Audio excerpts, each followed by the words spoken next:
I've decided there's a 5 stages of 3D experience for directors or people coming to it. Haven't quite got the right word yet, but there's definitely the denial, unless you work at DreamWorks, because you know Jeffrey Katzenberg is like, no, you're doing it type of thing. But there is the denial of like, 3D doesn't really affect me, I'm a 2D filmmaker stage. Then there's, no, I've got to do a 3D movie. Then there's the disturbance. What I know no longer applies in some does, some doesn't. So the disturbance is slightly different than anger. You can get some anger as well, Buzz, occasionally, you know. Bargaining, I think, is true as well. You get to the stage there, it's like, okay, I'm doing 3D. Can I still do this technique? Can I turn the 3D down? You're kind of in that negotiation of how much 3D is 3D, how much can we keep in 2D style.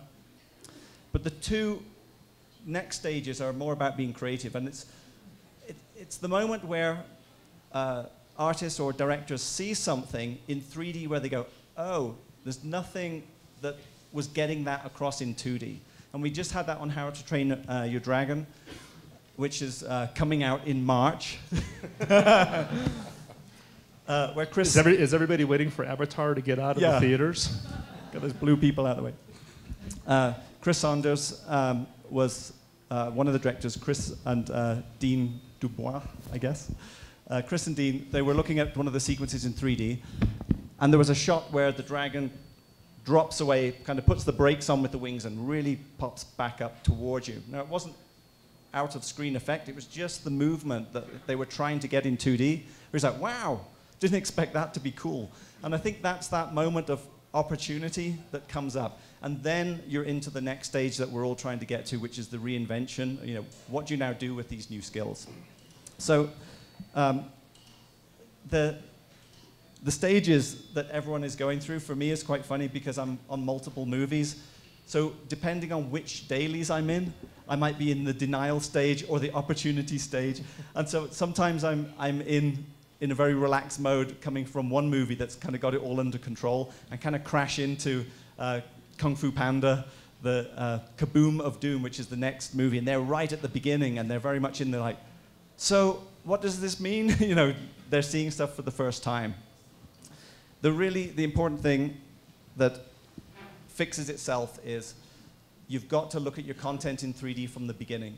And so when you look at it from the beginning, it allows you to be influenced by the 3D-ness, by the 3D of the images that you're seeing start to speak back to you as an artist or a director or a DP about what's good and what's bad. And that's something that you can't do if you're post-producing 3D after the fact, and something that we think is really important. And so at DreamWorks, that's really key. You know, we'll talk a little bit about the pipeline and screens later, but the idea is that every artist, from the minute it goes into previs, can see their work in 3D. It allows them to be influenced by the good side and avoid the bad side of 3D, and really let the artist expand, hopefully expand the movie-making experience to everyone as an audience. So I know we got a clip here from DreamWorks, yeah. so why don't we play take your glasses. Remember, it's going to be on the TVs, so you need to just make sure you get good. Some of you may be a little harder to see the TVs, but we apologize for that. So I want to go ahead and run it. A little bit from Monsters versus Aliens. I'll add another thought after this.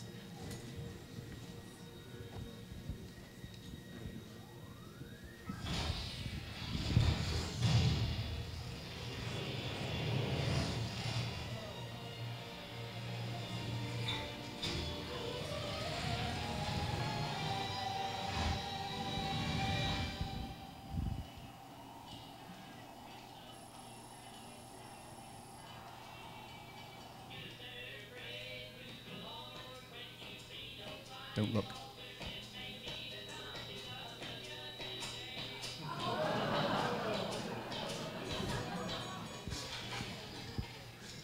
All right. So I just want to add, thanks. So I just want to add one more thing. We talked about what's ideal 3D in terms of authoring in 3D, but also we've got to consider the stage we're at. When we're putting out a movie, we have to consider that it will be seen in 2D, it will be seen in 3D. There's an audience expectation, which is sometimes gimmicky, sometimes not. But then there's the director's expectation of what they want. And we're trying to balance all of these things, and of course, comfort was the other one on my list. We have to balance what's comfortable and where the audience is in terms of their stereo fitness, their ability to see 3D movies. And I think that's real. You know, if you took the Bourne Ultimatum or Transformers back 20 years and had people watch it in that cutting style, we've really, well, not all of us have learned to get there. I'm still like, that's too fast. But we've evolved our cinema watching abilities as much as the directors and creators have changed the technique. So 3D's at this stage where we've all just got on the treadmill. It's like January 2nd, and we're like, we're going to lose 20 pounds, but this better move a little slower to start with, and it's going to pick up as we go on. So what you're saying is people need a little ramp-up speed to Yeah. get themselves ready for the full 3D experience. Because I know the more people who watch 3D, who are experienced in 3D at the studio now, find shots very comfortable compared to people who are brand new to it, who find it very uncomfortable. Right. So Bruce, talk a little bit about some of the, you've been involved with shooting the 3D concerts, so the Jonas Brothers and some of the other ones, and talk a little bit about the storytelling in that case, because you're not in control of the story.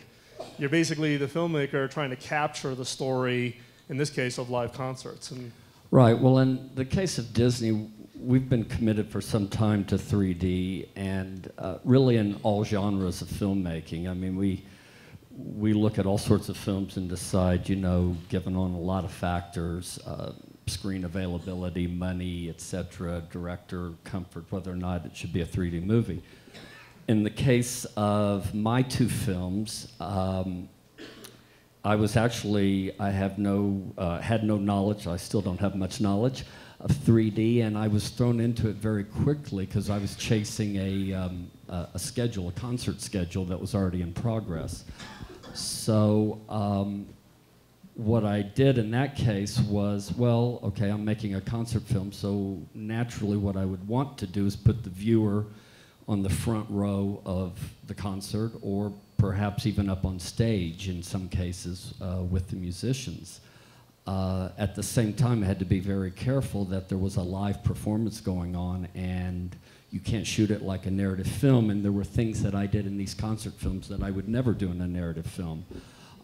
In some cases, obviously, I had to be very careful not to put the camera so close to the performers that I was limiting the performance.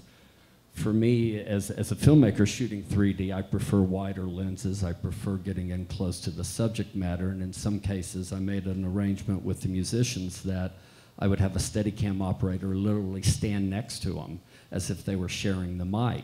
And the sensation in viewing the film is you feel like you are literally on stage with the musicians. I found it challenging, but in terms of 3D versus 2D, but I never felt like I had to compromise anything. It is different. You have to make some technical adjustments, but storytelling is storytelling, and 3D is also, I think, a little bit about taste level. I don't think there's any film that can be excluded from it. Maybe it lends it, some people might think, well, it lends itself better to a movie like Avatar than it might to a movie like Precious, but that's a matter of taste. What I loved about it was the immersion of it, and on some of our live action movies that we're doing, it's the same thing, and the degree that you as a filmmaker want to dial in the amount of stereo is strictly a taste matter. In my case, too, these concert films were very low budget. A lot of movies that have been coming out have been very high budget movies, but there is a way to make a 3D film on an independent budget. My first concert movie was $5 million, and I could have made it, knowing what I know now, for a lot less. I ended up shooting 2 concerts back to back because I didn't know what I was doing. And honestly, I was just trying to get it in focus, much less dealing with convergence and interocular and all these other things. I had no clue what they were talking to me about. But in that case, again, it's a concert film, so that particular genre is a little bit less expensive. But you can make a narrative film, and a small narrative film, and it's just a matter of director preference. so Bruce, I also know you brought some clips showing the concert films, so why don't we go ahead and... Yeah, for all you Jonas Brothers fans, this is a montage of 2 different concerts.